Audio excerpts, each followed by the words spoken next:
Você pode até ter perdido, mas não se preocupa não, tá? Porque nós reunimos todos os 30 detalhes e easter eggs de Venom 3, a última rodada, e eu vou passar pra você tudo isso agora. Começando com Kinu. O filme já abre com Kinu, o deus dos simbiontes, aprisionado em seu mundo trono de Clintar, com as mãos fundidas à sua arma, a Necroespada, dublada por Andy Serkis, que também dirigiu o segundo filme da série, Venom, Tempo de Carne e Piscina. Deixa acontecer naturalmente.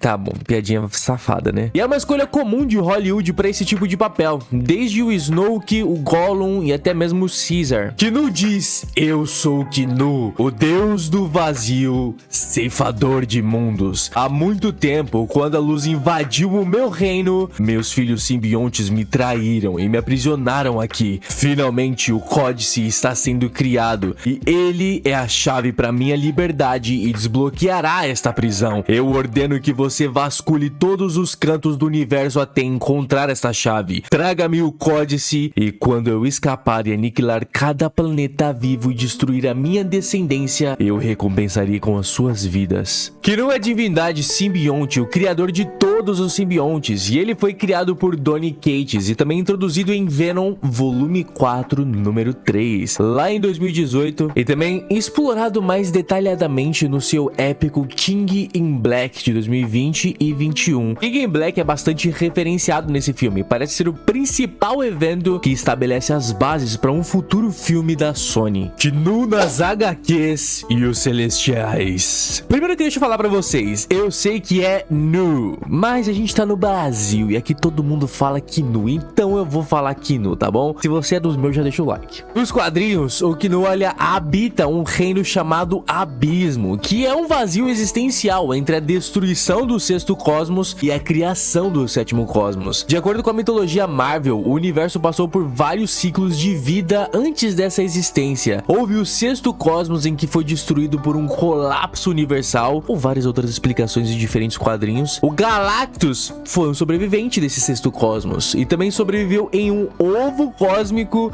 para poder viver no sétimo cosmos. Bom, e vamos finalmente conhecer o Galactus no Quarteto Fantástico Primeiros Passos. Um de verdade dessa vez e não a privada gigante. Os Celestiais, eles são seres cósmicos que vieram do quinto cosmos e originalmente recrutaram o Nu para poder ser o Rei de Preto, um guardião cósmico deste novo universo. Mas ressentido pelo fato do seu reino de escuridão estar sendo ignorado, o Kinu, ele criou uma espada de trevas viva e ele usou ela para poder decapitar um celestial. E ele inclusive usou a cabeça como forja para poder temperar essa espada e transformá-la na Necroespada. Nos quadrinhos da Marvel, essa era a mesma espada empunhada por Gore, o carniceiro dos deuses, lá na série God of Thunder de Jason Aaron em 2013. Mas no entanto, Thor e Amor e Trovão de Taika Waititi lá no MCU, a espada de Gore não é a Necroespada, em parte porque a Marvel Studios também não tem permissão contratual para poder colocar a mitologia dos simbiontes dentro do MCU, exceto em filmes coproduzidos com a Sony. E similarmente, enquanto nos quadrinhos o celestial que o Kinu decapita se torna Lugar Nenhum, o James Gunn afirma que o local de Lugar Nenhum nos filmes dos Guardiões da Galáxia do MCU não é um celestial decapitado por Kinu. E isso é principalmente porque os primeiros filmes dos Guardiões da Galáxia foram lançados antes do Kinu sequer existir. 3. Necroespada e Clintar. Na abertura do filme, o Kinu refere-se a si mesmo como o ceifador de mundos, que é um dos apelidos de All Black nos quadrinhos. All Black é a Necroespada, tá? Só pra vocês não se perderem. Desta forma, é uma espécie de sincronia. O Kinu está dizendo que o All Black é uma extensão do seu próprio corpo. E de fato é, né? Nesses momentos iniciais, a gente vê vários corpos de simbiontes enterrados sobre o solo de Clintar. E esses provavelmente são experimentos falhos de simbiontes que o Kinu criou ao longo das eras. Nos quadrinhos, ele descartava suas criações e falhas na chamada latitude esotérica e posteriormente anteriormente conhecida como Exilon. Aqui os corpos servem como um aviso a qualquer outra criação potencialmente rebelde. Esse mundo trono, ele é um planeta artificial que o Kinu criou a partir da escuridão viva, enquanto liderava um reinado de terror, enviando suas legiões para poder conquistar planetas, consumir civilizações e extinguir estrelas. O reinado de terror terminou quando dois dos dragões simbiontes de Kinu, chamados de Grendel e a mãe de Grendel, foram parados por Thor na Terra. Isso nos quadrinhos, tá? E nesse momento, os simbiontes se ligaram a hospedeiros bondosos pela primeira vez. Eles aprenderam os princípios básicos de decência e então se rebelaram contra o Kinu, aprisionando-o neste mundo trono que chamam de Clintar, palavra deles pra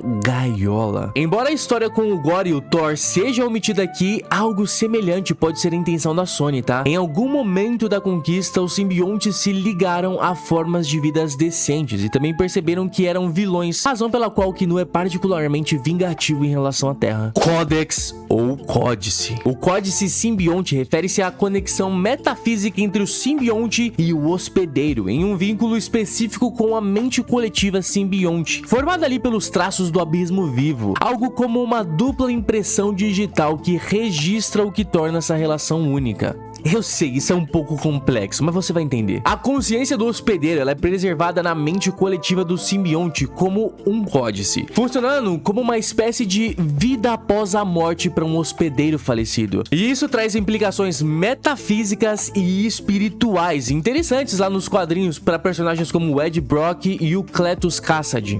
Porém, nesse filme, parece que o amor entre o Ed e o Venom, ele cria uma luz que aprisiona o Kinu na escuridão viva.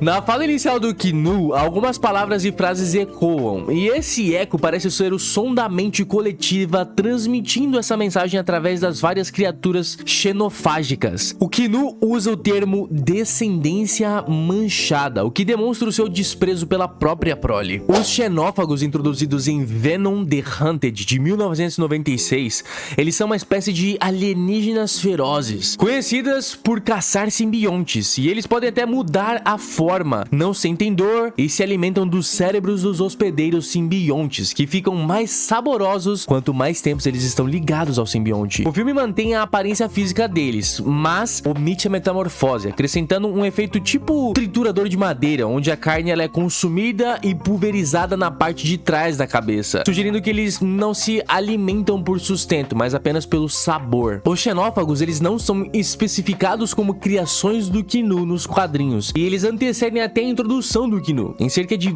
20 anos, tá? Mas até que faz sentido que ele tenha criado eles, como uma subespécie de inteligência inferior para poder evitar uma rebelião, sabe? Ao mandado. Eles só conseguem ver os seus alvos quando o simbionte e o hospedeiro estão ligados e o códice é ativado.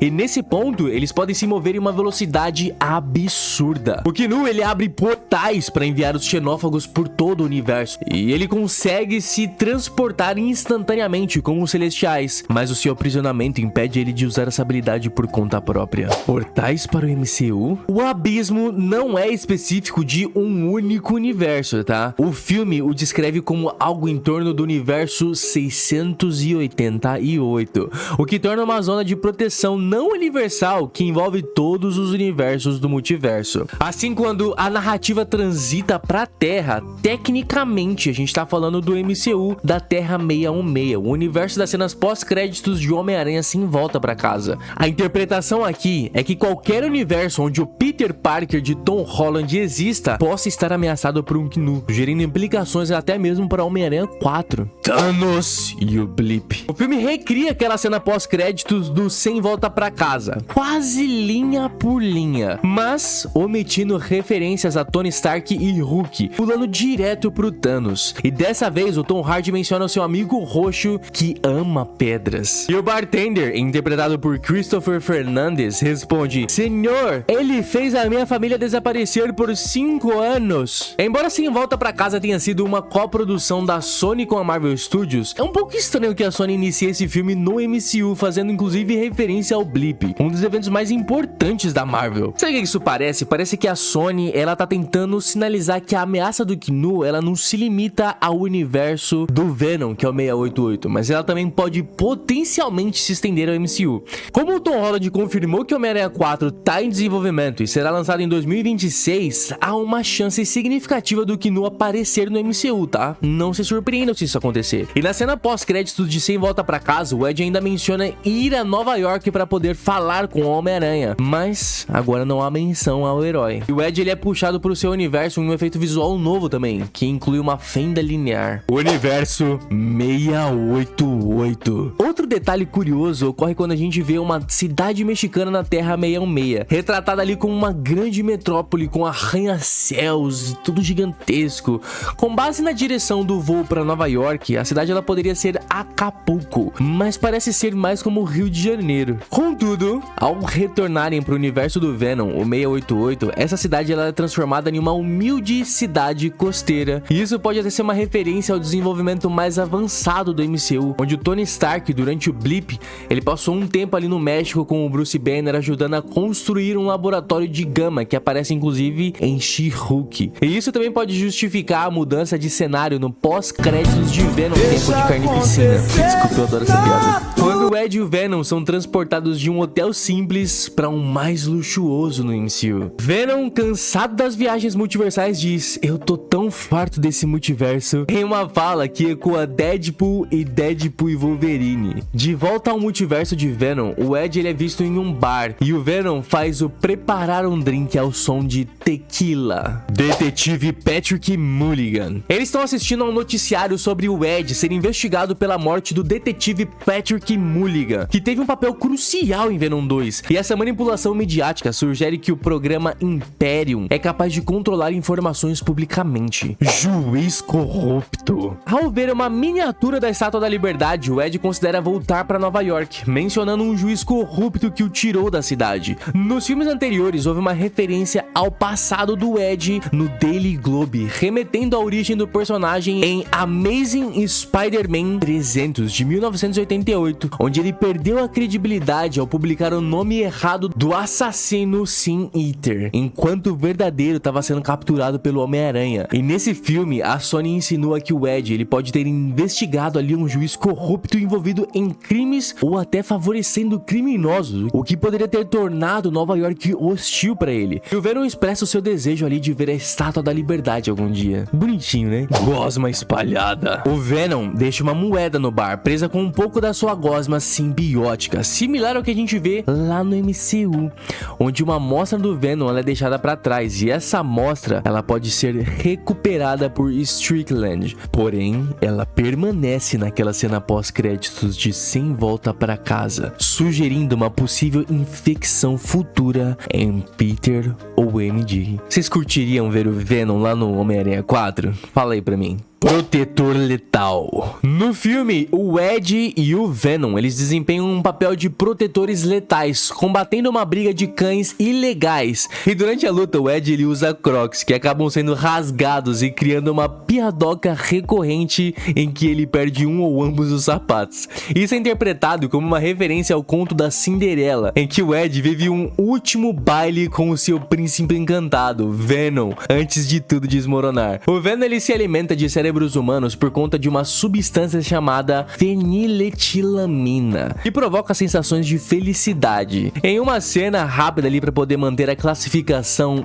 13 anos, né? Ele acaba devorando cabeças sem mostrar sangue. E durante a luta, ele e o Ed tentam dizer a sua frase de efeito: "Nós somos Venom". Mas eles falham na sincronia, um reflexo da natureza complicada da sua relação simbiótica. Homem Misterioso. O Homem Misterioso, ele aparece em uma sala cheia de monitores e ele observa o Ed em uma câmera de segurança, pedindo para chamar o General Strickland. Esse homem nas sombras, ele reaparece ao longo do filme, sugerindo uma figura por trás do programa Imperium. E esse personagem ele parece estar conectado a um tipo de sociedade secreta, como uma cabala ou até uma corporação poderosa que monitora e manipula eventos de longe. Há suspeitas, tá? Apenas teorias aqui, que essa entidade ela poderia ser a Oscorp, a Alchemax ou até a Horizon. Organizações ali com vastos recursos e laços profundos com o estado de vigilância. Mas o filme ele não esclarece quem é que tá realmente por trás disso. A repetição desse mistério sem uma resolução final lembra inclusive a introdução do Coulson e a SHIELD em Homem de Ferro, mas aqui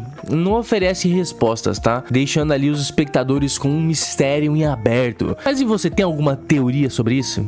E é possível que esse homem misterioso seja o ator Reed Scott, que interpretou o Dr. Dan Lewis nos primeiros filmes do Venom, mas dessa vez em um papel bem diferente, né? E embora o Dan tenha sido o namorado afetuoso e solidário da Anne, sem traços de vilania nenhum, o nome dele aparece nos créditos, mesmo sem fazer nenhuma aparição evidente ou flashbacks. E isso sugere que ele poderia ter uma conexão secreta com a misteriosa cabala por trás do programa Imperium. Os fãs suspeitam que talvez seja o Senhor Negativo, e pra quem não sabe, o Senhor Negativo ele também é conhecido como Martin Li, um imigrante chinês. Ele aparentemente busca ajudar a comunidade, tá? Administrando um abrigo para pessoas em situações de rua. No entanto, ele possui uma identidade sombria como o líder criminoso Senhor Negativo, capaz de manipular energia negra para poder fortalecer aliados e até corromper outros, alterando a sua moralidade.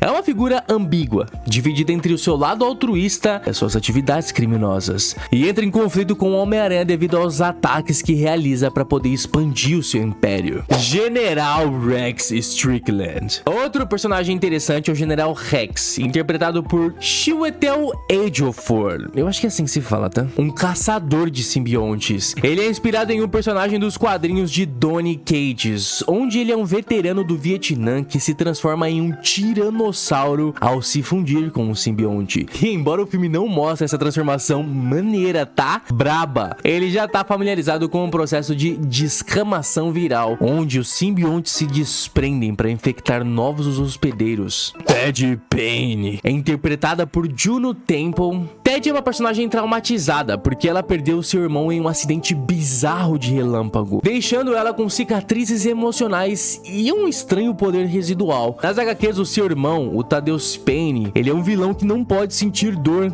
Porém, lá no filme, ele é apenas uma escada pra Juno ter a sua história contada. E esse trauma parece que conecta ela a uma obsessão com teorias da conspiração ali, simbolizada por suas roupas e acessórios alienígenas, além de uma obsessão por Roosevelt da Área 51. Ela dirige até a base do programa Imperium, passando ali pela icônica Caixa dos Correios Negra, na Rota 375, onde a gente acaba avistando um dos adesivos pedindo "Traga o Drake de volta", uma possível referência a Carlton Drake, o vilão do primeiro filme. Área 55. No nível superficial da Área 51, a gente vê a famosa arma de Chekhov, na forma de enormes tanques de solução ácido hiperativo, que estão sendo usados para dissolver equipamentos governamentais. A gente conhece o segurança Jim, que mais tarde vai ser um dos hospedeiros do simbionte na batalha final. Ted conversa com ele sobre como, apesar das mudanças rápidas nos ecossistemas globais, por 250 milhões de anos, as baratas conseguiram resistir a tudo, preparando um momento estranho na cena pós-crédito em que uma barata ela encontra o frasco quebrado que continha o simbionte que se torna a agonia. O Ted ele passa por uma cachoeira de areia, algo incrível por si só, e desce até a base governamental ainda ativa da Área 55, o programa Imperium. Sadie e Lasher. Clark Bell interpreta outra cientista, a Sadie, que também é o nome de uma garota a qual o Lasher se liga nos quadrinhos Absolute Carnage de 2019. Ela usa um broche de árvore de Natal e diz que foi a sua mãe que deu a ela, pronunciando as cores verde e vermelha de Lasher. Toxina. Eles conversam com Mulligan, cuja infecção simbiótica assume a forma de toxina, que nesse filme é verde turquesa, diferente da sua aparência nos quadrinhos. E muitas cenas da Área 51 nesse filme, elas certamente lembram o filme Independence Day de 1996, especificamente aquela cena em que o presidente fala com um alienígena usando um cientista como meio de comunicação. A Toxina, falando através do Mulligan, diz que os simbiontes que vêm pra Terra eles estão fugindo de algo, inclusive menciona um mar escuro e frio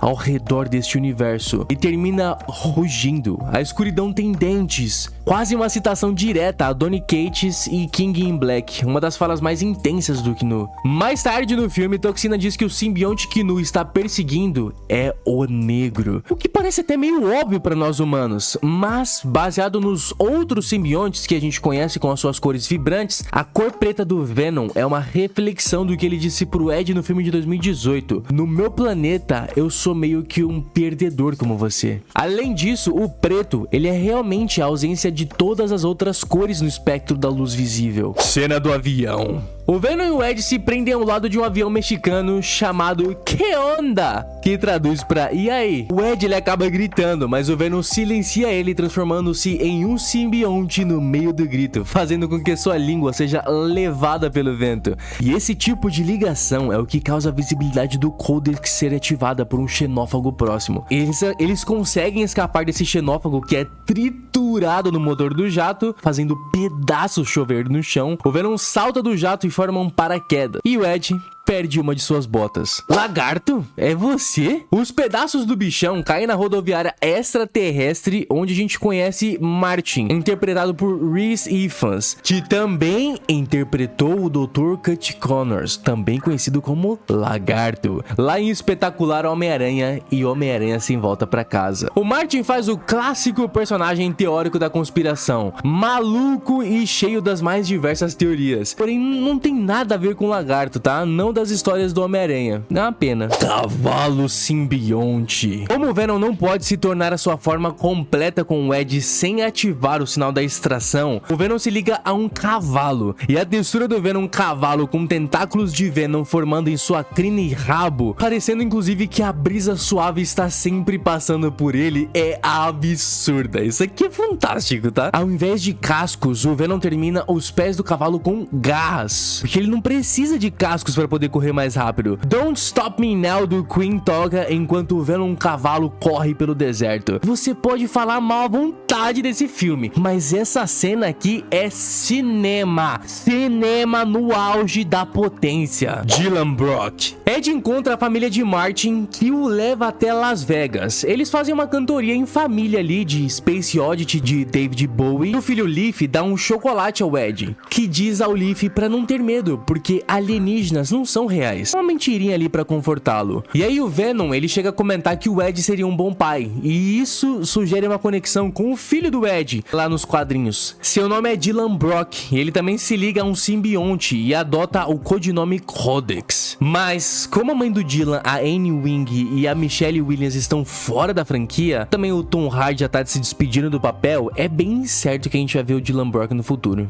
Rain Man. Em Las Vegas, o Ed e o Venom conversam com um artista de rua, vestido de Estátua da Liberdade, lembrando-nos desse símbolo. O Venom cita Rain Man, e essa parte do filme ela é uma estrutura semelhante ao trecho da comédia Rain Man, de 1988, dirigida por Barry Levinson, com o Tom Cruise e Dustin Hoffman. Essa parte aqui ela serve para explorar os momentos divertidos da dupla em um estilo bem de comédia de viagem, sabe? Senhora Chain em Las Vegas. O Venom fica viciado nas máquinas caça-níquel, e eles encontram a Senhora Jane, que por coincidência tá lá. Eles vão ao seu hotel para poder dançar ao som de Dancing Queen, do ABBA. Mas é lógico, na versão dos A-Teens de 2000. Sexteto Sinistro. Strickland recebe a aprovação de um misterioso superior para poder assumir o controle total do programa Imperium e ordena que o Capitão Forrest reúna os 6. Por um momento parece que poderia ser uma referência ao Sexteto Sinistro, mas acaba sendo apenas um outro grupo de 6 soldados que vão até Vegas para capturar o Ed e o Venom, enquanto um xenófago tá atacando. Mais uma vez a Sony provocando e irritando a gente que é fã, mano.